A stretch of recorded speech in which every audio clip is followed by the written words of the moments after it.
I got the street blocked off. No way out.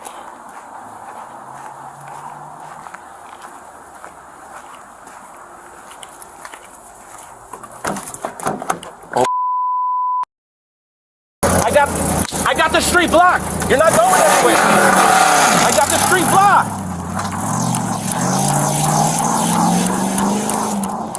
Yep, she's taking off, but she's blocked in.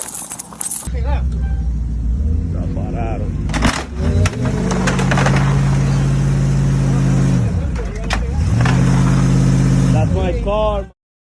Stop! Stop! There's nowhere for you to go. Stop! Stop! Stop! Stop!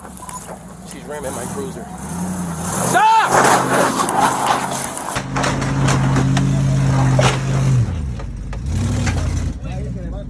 Stop! Send me units quick. Stop! Stop! Stop! Stop!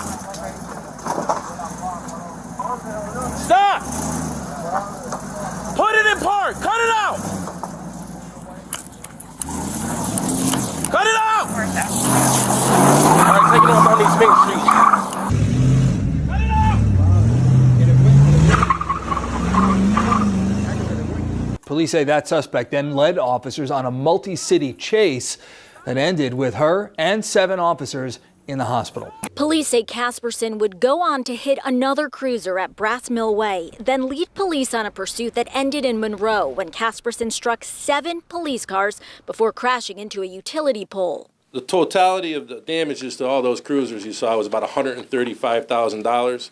All the officers, seven out of the 8 officers ended up in the hospital, ranging from neck strains, lower back strains, multiple contusions, knee contusions, wrist and hand contusions, all sustained from the accident from airbags going off. Casperson also ended up in the hospital with a broken femur and dislocated hip. Wanted for her alleged role in more than 40 car break-ins. Police had previously taken into custody Thomas Crawford. Chief Fernando Spagnolo believes the two have a drug problem and says they have continuous problems with Casperson. Although she doesn't have a lengthy history, Casperson is known to the judicial system, to law enforcement. Neighbors of the complex say they are shocked this happened with just 2 suspects. And I was able to get someone to come and fix it the same day, and you could see all the other cars are still bandaged.